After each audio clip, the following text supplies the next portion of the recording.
او دا هر کله او هر کال باندې وایم او دې کالم په همدې جملو باندې خپلو خبرو اختتام کوم. دا میلاد د یاد ساتئ. 12 ربیع الاول ورځ چې کله منګل ورځ راشي په کور کې کینئ، خپل بچی را غونډ کړئ. چرته اردو د پښتو د انګلیش کتاب وي په هغې کې به یو نعت شریف لیکلی شوی وي، که نه لیکلی شوی نن سبا انټرنیټ او 3G 4G دور دی، موبایل کې یو نعت شریف راواړوه. قرآن مجید یو 3 ځلې صورت اخلاص وایه تلاوت وکړه، بیا یو نعت شریف ووایه اردو کتاب نه یا په موبایل ولګوه، او بیا د همدغې اردو پښتو یا کور کې کم اسلامي کتاب دی د هغې نه یو حدیث مبارک ووایه، او که نور حدیثونه مبارک درله زده وي او که نه وي زده، دا یو حدیث پکې ووایې چې نبی پاک مبارک فرمایي پیر په ورځ زه ځکه روژه نیسم چې په دې ورځ باندې زه پیدا شویم. دا یو حدیث پکې ووایه، او بیا لاس اوچت که او بچو ته او کورودانې ته ووایه چې لاس اوچت که چې دعا وکړو. دعا وکړه او دا خپل کور کې چې کم سالن د پوخ کړی غرمې یا ماښام خپله ورته کښېنه ویې خوره او په دې نیت باندې چې نبی پاک مبارک پیدا شوی دی. دا کور کې دغه ادا او دغه انداز میلاد مصطفی دی. په دا هم چې چا وکړو حضور نبی پاک مبارک به د ده نه خوشحاله وي. خو بیا به آخر کې دا جمله ووایم چې دې ورځ باندې که نور سم نشئ کولی، په دې ورځ هسې خوشحاله ګرځه را ګرځه، خانده را خانده، او که خندا پوښتنه در نه چا وکړه چې څه شته نه او خاندې، ورته ووایه چې کومې خنداګانې د چا په خاطر باندې راغلي دي د هغه ولادت با سعادت شوی، زه ځکه نن خاندم.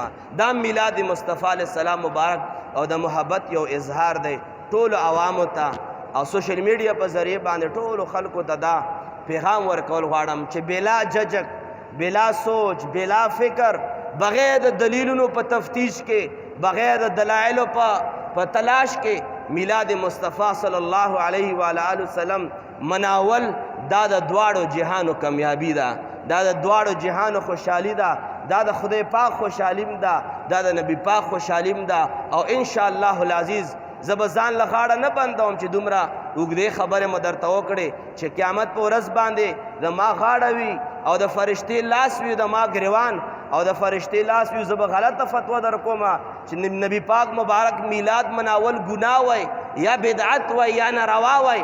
زه منبر رسول باندې ما دا فتوا کلم نه وای ورکړې، خو په دغې میلاد مصطفی کې چې کم خوند پروت دی، کم ذوق پروت دی، کم مینه پرته ده، کم محبت پروت دی، کم عقیدت پروت دی، کم د رب العالمین رضا پرته ده، کم د حضور نبی پاک مبارک رضا پرته ده، شاید چې داسې کمو عباداتو کې دغه عظمتونه پراته وي. میلاد مناو کوي او 12 ربیع الاول په ورځ باندې خصوصا د حضور مبارک په دربار کې د درود شریف، د نعت شریف او تلاوت شریف، د روژې او د هر قسمه عبادات د ګلدستې وړاندې کوي.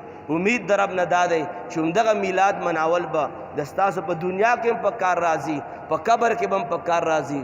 انشاءالله العزیز د امام ابن جوزی رحمت الله علیه د فتوی مطابق په آخرت کې په دا په کار راځي چې نبی پاک مبارک به هم شفاعت کوي، او په دنیا کې هم په دا په کار راځي چې نبی پاک مبارک دیدار شریف به درته ملاویږي. وآخر دعوانا ان الحمد لله رب العالمین.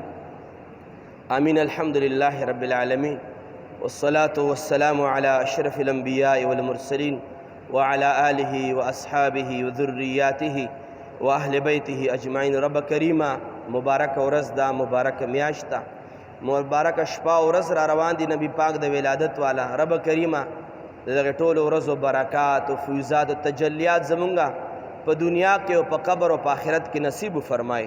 رب کریمه ډېرو خلکو مونږ نه دعاګانې غوښتې دي، زمونږ ژبې ګناهګارې دي، لاسونه هم ګناهګار دي. رب کریمه د ټولو نیک حاجتونه پوره فرمای. څو بیماران دي رب کریمه صحت وله ورکې، څو قرضدار دي رب کریمه قرضونه اخلاص کې، د چا کور نشته کورونه وله ورکې، چا اولاد نشته صالح اولاد وله ورکې، څوک د په اختلافات او جنگ جګړو کې مبتلا دي اتفاق اتحاد وله ورکې.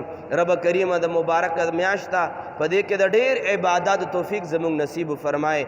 دغه درس کومو مشرانو مونږ ته راکړی، زمونږ مرشد پاک رحمت الله علیه، زمونږ مشایخو، زمونږ علماو، زمونږ اساتذه کرامو، کم پیغام مونږ ته راکړی وفات رب کریمه درجات بلند فرمایه. د چا والدین وفات دي سره زمونږ د والدې صاحبې مغفرت نصیب فرمایه، د ټولو حقدارانو مغفرت نصیب فرمایه.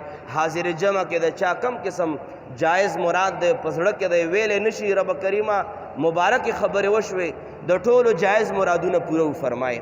رب کریمه په 12 ربیع الاول په ورځ باندې مونږ له د مقبول میلاد مناودو توفیق نصیب فرمایه، مونږ له د صدقات او د درود شریف د ویلو توفیق زمونږ نصیب فرمایه. او اخر کې زمونږ په استادانو کې او مشایخو کې سید السادات جناب سید باچا صاحب رحمت الله علیه د تارو جبی صاحب وفات شو په 13 ورځ باندې جنازه وا. ډېر لوی عالم دین، ډېر لوی روحاني شخصیتو د دغه دنیا نه پردو فرمایله. دعا ورته چې رب کریمه درجات بلند فرمایه، د هغوی برکات مونږ سره شامل حال فرمایه، په قبر کې سوال و جواب کې کامیابی نصیب فرمایه.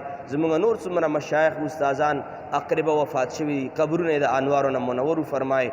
وصلی الله تعالی علی خیر خلقه سیدنا ونبینا محمد وآله واصحابه اجمعین برحمتک یا ارحم الراحمین.